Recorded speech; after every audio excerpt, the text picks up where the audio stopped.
Yo, what's going on, buddy? This is Dylan Talk Sports. My name is Dylan. In today's video, what I wanted to do is I want to talk about Daniel Jones with the New York Giants and why I feel like it might be the best case scenario for the New York Giants to just begin to tank now. Now, why do I say that? When you look at Daniel Jones, what exactly are his bright spots?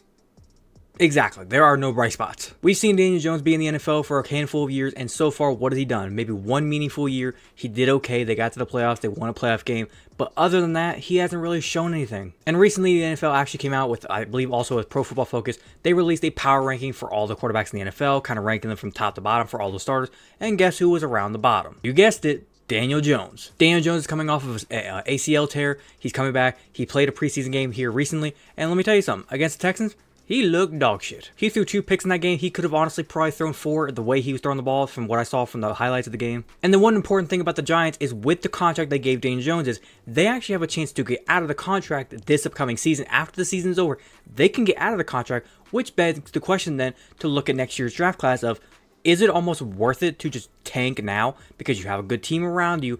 Could you maybe try to find a way to tank the team, tank the season, get a really good quarterback next year, and just come back next year and just go all in then? And that's exactly what I'm going to be talking about in today's video. Now, first up, all the information you're going to be seeing on screen, I'll have links to it all down in the description below, so if you want to go check it out for yourself, feel free. But I'm going to go and get straight into this, so if you're going to enjoy it, as always, make sure you're going to drop a like on today's video.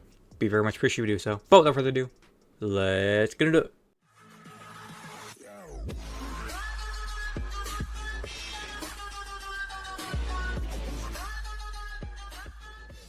Now, starting off, like I said, with Pro Football Focus, kind of talking about the power rankings. As you can see, we have the top guys, like you have your Mahomes, Lamar Jackson, Joe Burrows. You scroll down the list, you kind of have some other guys. Like I said, if you want to check out this list, I'll have a link to it in the description.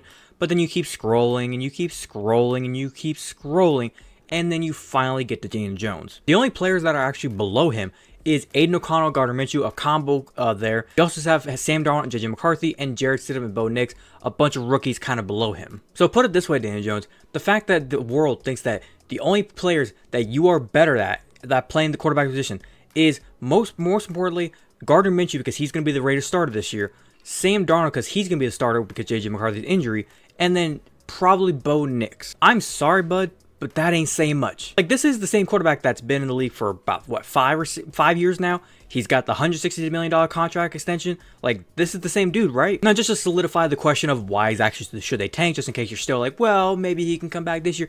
Look at the people, look at the stats. He ain't good. In the years that he was on the field, in the first 4 years before the injury, 3,000 yards, 2,900 yards, 2,400 yards, and even the year that he was actually pretty damn good, 3,200 yards, 15 touchdowns, 5 interceptions.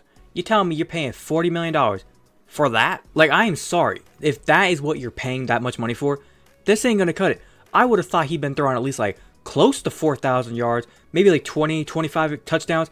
If the interceptions still could stay low around 5, then I'd be like, oh, okay, sure, $40 million. But you're paying $40 million for that? Like, Giants, what are you thinking? When you watch him play, he just doesn't look comfortable.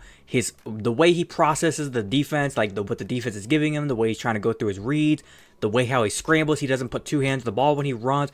It's just everything about his play. It's like god awful. And the most important part is you guys paid the money for Daniel Jones because you were like, oh, he's the reason we were winning. No, the reason you were winning was Saquon Barkley running the hell out of that ball. Checkdowns to him, screens to him, letting him make pads your stats. And now this season with Saquon Barkley now playing over in Philadelphia, we're about to really see what Daniel Jones is about. He has Malik Neighbors and I think a couple of other bum receivers. I don't know who his running back is. I think it's probably going to be a preseason like star or whatever. Whoever is the star of the preseason is going to end up being the running back. And then tight end wise, I don't know who they got as well. I don't know if Darren Waller's still there or if he already left, but Daniel Jones is going to be screwed this year. Now, looking at his contract, like I said, the Giants actually did smart with his contract. They made it to where if for some reason he's not looking good in the first year or two, they can get out. As you can see for his contract, 2023 already happened. 2024 we are about to go into right now. Look at the 2024-2025 season.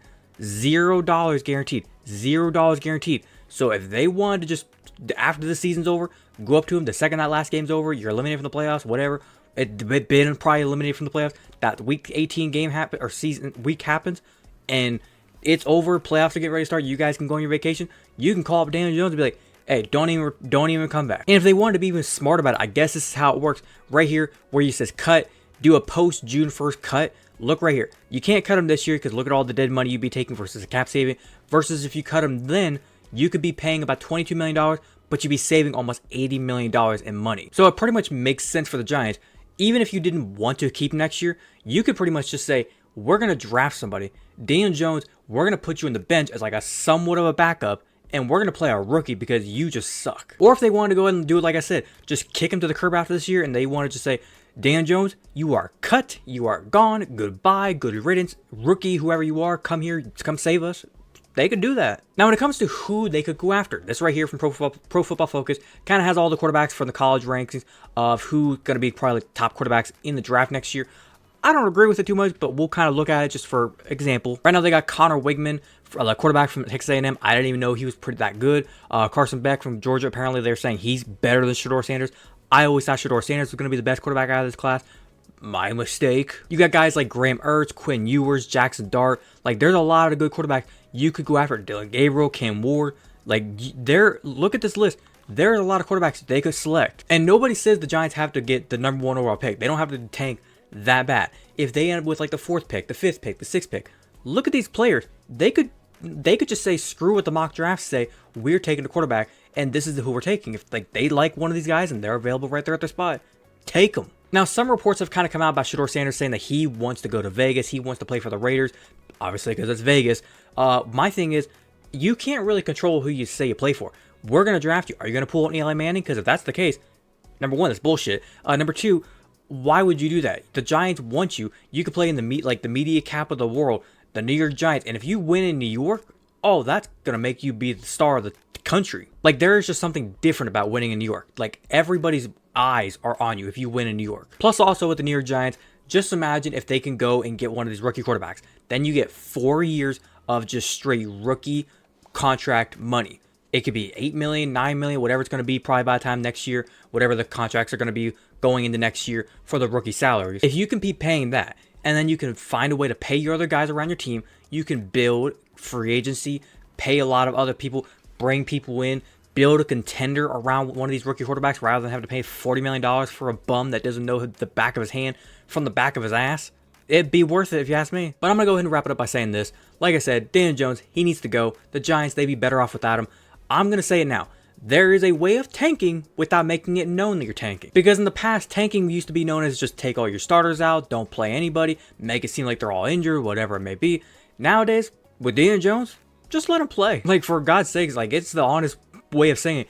Just let Daniel Jones play. Don't hold him back. Don't say, don't stop turning my ball over. Just let him go. Let him have fun. Do his thing. He'll throw plenty of picks. He'll fumble the ball left and right. He'll make you lose a lot of games. And you can then, once the season's over, like I said, kick him to the curb, go draft your rookie quarterback, and you are A-okay. But other than that, I think I'm going to wrap up there. Hopefully, guys, did go and enjoy today's video. If you did enjoy, as always, make sure you're going to drop a like on today's video. Be very much appreciative so. If you want to watch the entirety of today's video, thank you very much. Like I said, if you have a different opinion, do you agree, disagree with anything I said?